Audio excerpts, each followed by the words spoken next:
No programa Jornada Bíblica de hoje, um programa especial. Percorremos os momentos mais intensos da paixão de Cristo. Começamos com lava-pés, um gesto de humildade e serviço que nos ensina sobre o amor verdadeiro. No Getsêmani, acompanhamos a solidão de Jesus e sua entrega à vontade do Pai. Em seguida, observamos sua condenação injusta, refletindo sobre a inversão de valores humanos e divinos. E ainda, contemplamos a crucificação como o verdadeiro trono de Cristo, onde ele reina pelo amor e pelo sacrifício.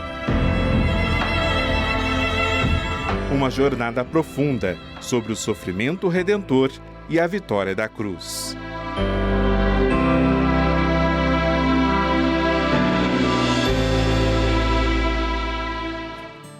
Estamos vivendo este momento especial da liturgia da igreja, que é a Semana Maior, a Semana Santa. Amanhã vamos começar aquele momento todo especial que é o Tríduo Pascal, para onde converge toda a vida litúrgica da igreja. Durante 3 dias, em uma grande celebração, estaremos celebrando a memória da paixão, morte e ressurreição de Jesus Cristo. E nessa semana, fazendo esta nossa jornada, nós queremos depois aqui escutar um pouco mais a Letícia, que está nos ajudando a viver, a trilhar essa história da Semana Santa, algumas cenas que nos remetem a esta semana que estamos celebrando. As obras que cobrem a fachada, as cenas que cobrem as fachadas do santuário, nos remetem a muitas cenas bíblicas. E nós temos cenas ali que nos remetem a esta Semana Maior que estamos vivendo, que é a Semana Santa. Vamos voltar os nossos olhares para um primeiro painel que existe ali na fachada sul do santuário, onde então nós vemos que o mosaico ele retrata a cena do lava-pés. Como entender esta cena dentro do contexto bíblico? Essa cena é muito profunda, porque ela mostra Cristo lavando os pés.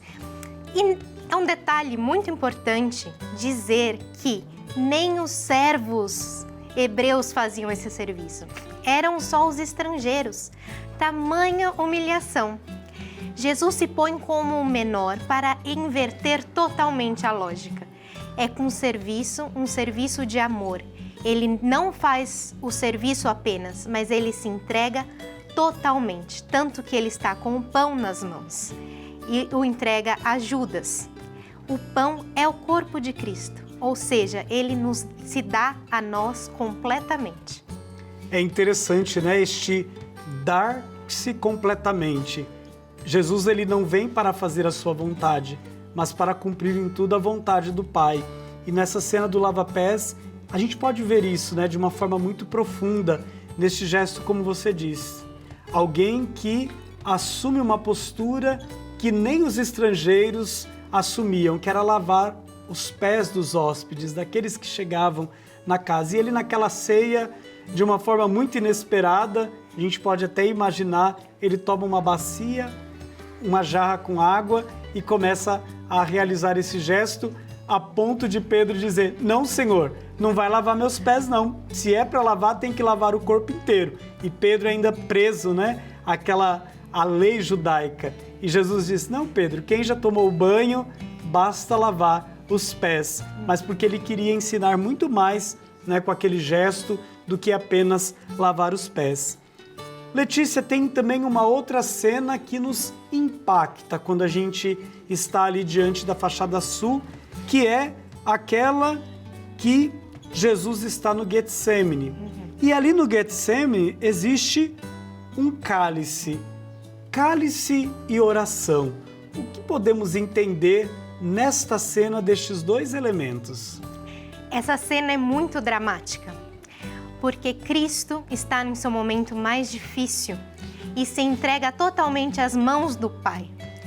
Entre ele e as mãos do Pai que está o cálice, que você mencionou. E como o evangelista nos conta, tamanha aflição, porque Cristo sabia pelo que iria passar, escorrem suor feito sangue. Aquela rocha é o solo, é o primeiro receptáculo do sangue de Cristo, por isso que ali está o cálice. E os discípulos o abandonam, dormem. Aí que está a dramaticidade. Ele está só, mas não está só. É para provar que Deus sempre está conosco. É interessante, né? Jesus, no cumprimento da vontade do Pai, ele sente esta presença amorosa do Pai que o abraça. Você não está sozinho, eu estou contigo. Né? E Jesus, ele faz este caminho de cruz, ele faz este caminho da dor, não para ficar na dor, porque ele sabia que existia algo muito maior. E ele vai, né, durante toda a sua vida, falar deste algo maior, quando ele diz para aqueles que, olha, vocês vão destruir o templo, mas em 3 dias este templo será reconstruído. E aí todo mundo acaba caçoando de Jesus, um templo que demorou tantos anos para ser construído, ser reconstruído em 3 dias depois da sua queda, mas ele estava falando do templo que era ele mesmo. E é tão interessante como que estes textos eles vão se unindo e neste momento dramático, né, da vida de Jesus, nós vamos percebendo como ele supera o momento e como ele nos ensina também a superar estes momentos dramáticos que somos chamados a viver na nossa vida. Letícia, uma outra cena também que nos chama a atenção está no retrato de um personagem que na história da salvação será compreendido de muitas formas, que é Judas, que é representado ali na fachada. Como podemos pensar este beijo que Judas dá em Jesus ligado à traição da humanidade em referência a Deus?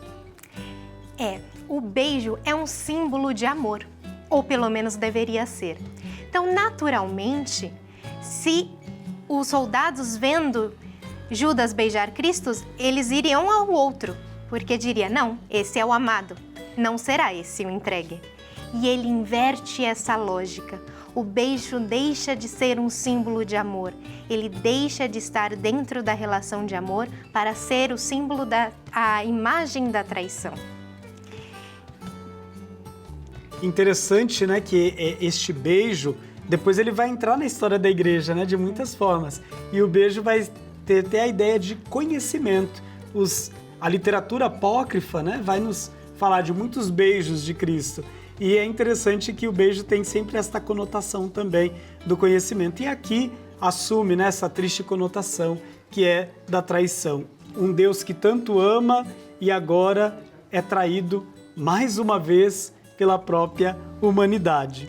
Letícia, as cenas continuam e a gente continua celebrando, né, este momento especial da Semana Santa que vai nos vindo, que através do anúncio da Palavra de Deus nesta semana, através da celebração do Tríduo Pascal que vai começar a acontecer a partir de amanhã e se estenderá até domingo, às vésperas, né, do domingo, das últimas às 6 horas da tarde no domingo, nós vamos recordando, nós vamos fazendo memória desta ação de Deus, né, na história, através do seu Filho, para nos salvar.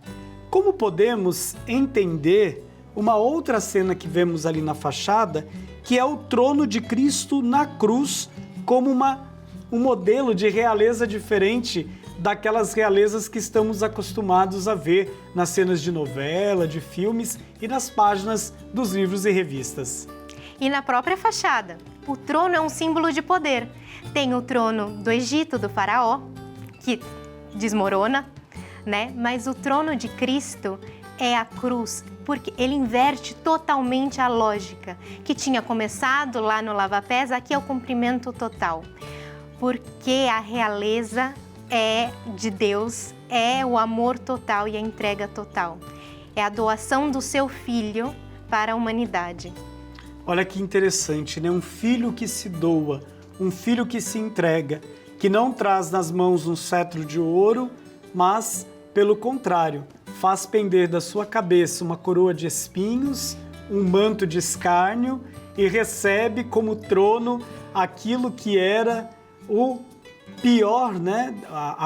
pior das condenações que alguém no tempo poderia receber, que é a cruz. E aí a cruz agora, ela é sinal de vida, sinal de esperança, ela brilha como aquele sinal que acompanhava também o povo para viver uma nova experiência de vida quando atravessava o mar e atravessaram também o deserto em busca da terra prometida. Letícia, no que contemplar a cruz de Cristo nesta semana nos ajuda a viver este tempo especial da Semana Santa? Contemplar a cruz de Cristo é ter certeza desse amor louco que Deus tem por nós, como diz o padre Silvano Fausti. Só um amor louco poderia explicar tamanha entrega, tamanha doação. É refazer dentro de nós essa relação com Deus, é acolher este amor de Deus em nossa vida. E é interessante que o nosso fundador, Santo Afonso, ele vai dizer assim, olha, ao olhar a cruz, não olhe tanto a dor, mas olhe e contemple o amor de um Deus que se acaba, se não tem medo de se esgotar por todos nós. Letícia, mais uma vez, obrigado pela sua presença. Nós vamos continuar essa jornada, nós ainda não a terminamos e já aproveito para desejar a você e a sua família uma feliz Páscoa e que a ressurreição do Senhor possa trazer alegria e paz para o seu coração e o coração da sua família. Amém. Uma feliz e santa Páscoa para todos nós.